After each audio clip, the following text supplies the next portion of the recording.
What's going on, everybody? Yours truly bringing you a message, and I cannot wait to talk about this because this is a great feeling. It's a verb, it's also a noun, but it's definitely, I think of it as a verb, and it is a cornerstone to getting anything to happen. So, I'm a big superhero fan. Those of you who follow me, you know that, or those of you who see me in person, you also know that. So, this message in large part is sponsored to you by Mandalorian, since The Mandalorian is now coming out, season 3, which I'm very excited about. Also, in addition, I have a special co host. Come here. Well, come here. This is my precious girl. Oh, she's gonna participate today. I promise you, she's gonna come. This is my Nessa. This is what we're gonna get today. Say hi, Nessa. Say hi. Mwah. Okay, so you just know that Nessa's here. She might pop back in. So, what do I want to talk about today, and what is going to be extremely important? Drive. Now, when I talk about drive, I want to make sure I address something really quickly. There's a big difference between drive and ambition. The only reason I want to talk about that are because I think they coincide with one another. I think they're something that people oftentimes just kind of stack and they're the same. There is utility to both and they usually work together, but they're not the exact same thing. Okay, so how I'm referencing drive has a lot to do with the actual action, the actual execution.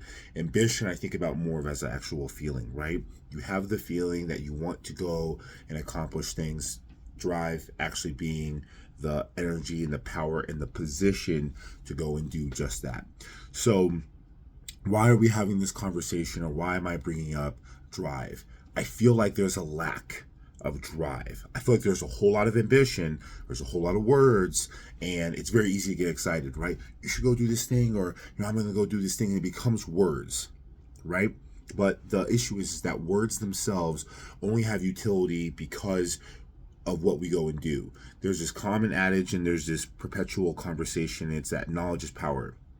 I beg to differ, and I get, some friction about this, which is fine, frequently.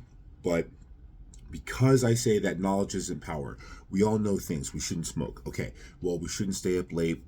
We shouldn't sleep with the lights on, or we shouldn't spend all this time in front of our screens. We also know that it's not great to walk around in areas that might be dangerous or harmful. We know these things, but yet we watch a video and the person will get mauled by a tiger, or they will get, dragged into a marsh by an alligator. I'm not making a joke of that. I'm just saying. Or what ends up happening is that, we give ourselves in these situations that are going to be tempting, and ultimately it's lacking, right? And so when I think about all of those situations, I know that people in the back of their mind know that they have the knowledge about the outcome they may want to circumvent or avoid, but they find themselves in that position anyway. And so when it comes to conquest or accomplishing something, I like to think about goals or about achievement, where it starts with ambition and the leverage behind why, but then ultimately going out and actually driving for it. And I think that the reason I want to talk so much about drive is because not just there's a lack of it, I'm not sure people understand how to stay driven. So the three concepts that are worth talking about when it comes to drive are this.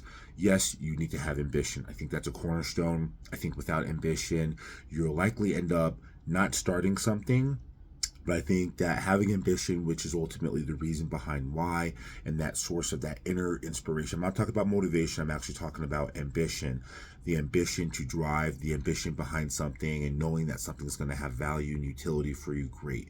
Now, it's great if you have motivation, but I don't put that as a cornerstone, because you need to be able to have the second thing, which is commitment, right? Commitment is choosing an outcome before you've actually even started the campaign of whatever it is you're going to do. And that is going to bring up the third thing, which I think is resilience. Now, you notice that I talked about drive, but I only talked about one thing, which is having that emotion. I didn't say things alongside of motivation or, accountability, all these other things that people usually defer or outsource as a way of keeping them in perpetuity.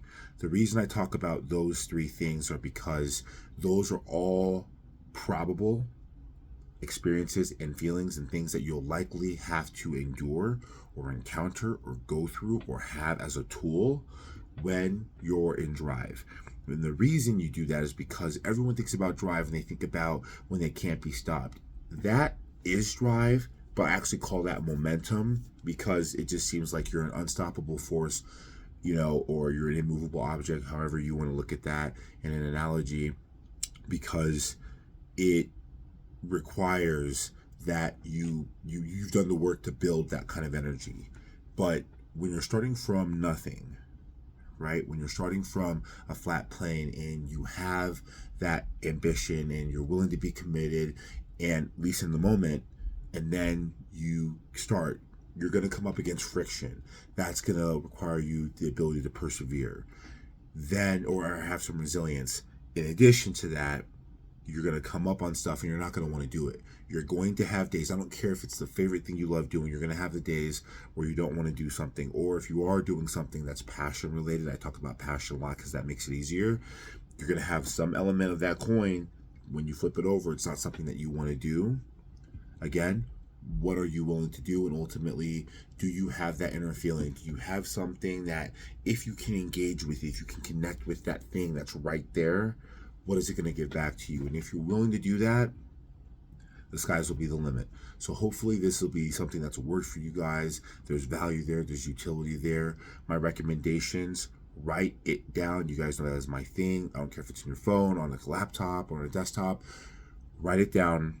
For me, I love putting them to words. It's just a little bit easier. I do the exact same thing when I talk about intentions. So start with that. That will give you guys utility. I asked 3 things for this video. 1, definitely share it.